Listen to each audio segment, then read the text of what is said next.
Turning now to Your Voice, Your Vote, one of the Capitol police officers who defended the U.S. Capitol against rioters on January 6th is now running for Congress. And joining us to discuss his campaign is Harry Dunn, who resigned as a Capitol officer just last month. Harry, thank you so much for coming on the show and talking with us. We know that you're running as a Democrat to represent Maryland's 3rd congressional district, which includes several counties outside of Baltimore. First and foremost, just share with us why you decided that you wanted to run. Thanks for having me on. It's always good to talk with you. But, ever since, it's been 3 years now since the whole January 6th attack on this nation. I've been working as hard as I can to seek out accountability and fight for justice and the preservation of our democracy and our Constitution. I've been doing that in a public capacity for the last 3 years. And I feel like I've done all that I can do in the role that I've been in as a Capitol police officer in the furtherance of that fight.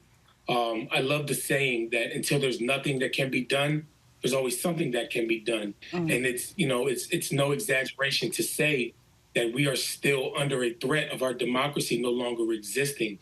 And once Mr. Sarbanes, who represents the 3rd District now, announced that he is not seeking election, that created a real opportunity for me to do even more. So I thought, what better way to continue my my mission of public service, which I've been doing the last 15 plus years. What better way to continue that than to seek election to represent the people of the 3rd District of Maryland? You delivered, of course, some memorable testimony before the House committee, which investigated the attack and called the pro-Trumper rioters terrorists. You've also written a book about your experiences from that day. Tell us what happened on January 6th that has really shaped your campaign.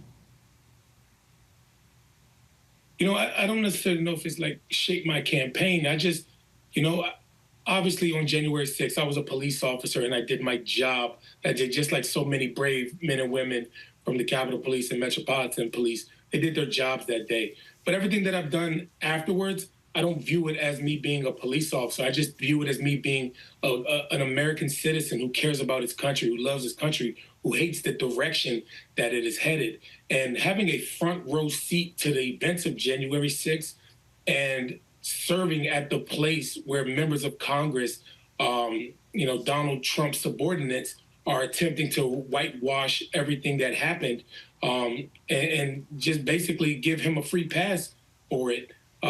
Being at the front seat, being at a servant at the table, watching them, it's kind of fueled me to this moment that that we're in right now.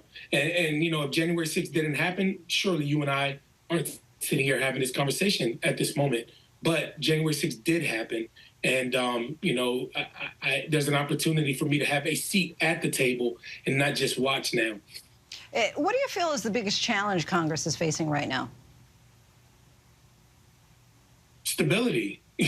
Look how long we went without having a speaker elected. Look how long it took former Speaker McCarthy to get elected, and now current speaker that we have right now. There's no stability in Congress. I think people want to feel secure and they want a sense of stability, and we're not getting that in Congress right now. Whether for whatever reason, just in the talks of all the border security that's going on, that the House is currently fighting over with the Senate, having reached an agreement. What are we doing now? There's no stability in government. We're steadily passing stopgap spending bills, short bills, instead of long-term funding. We can't even get that done. So I just think people want stability and security and representation in Congress. I've been a public servant, and that's, I may not be a public official, a career public official, but I'm a career public servant, and I've been doing that my whole life. And listening to people and giving them a voice is something that I think I'll be fantastic at. If you are to be elected, what would you say is the first thing you want to accomplish? Wow, there's so many things that I definitely want to tackle. I've been pounding the pavement since day one about mental health, and any and all legislation that we can form and bring to the forefront for mental health reducing the stigma, making it more available and accessible for individuals who need it is something that I definitely want to take care of.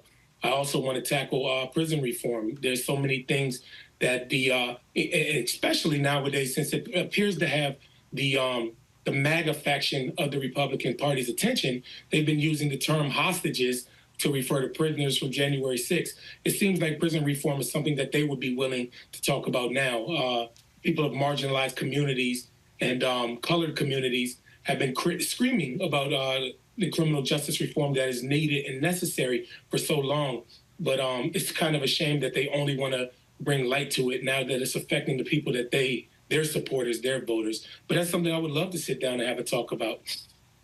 Harry Dunn, we thank you so much for your time. Really appreciate you talking with me tonight.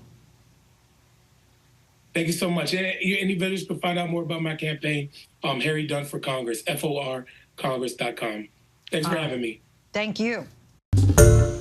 Hi, everyone. George Stephanopoulos here. Thanks for checking out the ABC News YouTube channel. If you'd like to get more videos, show highlights, and watch live event coverage, click on the right over here to subscribe to our channel. And don't forget to download the ABC News app for breaking news alerts. Thanks for watching.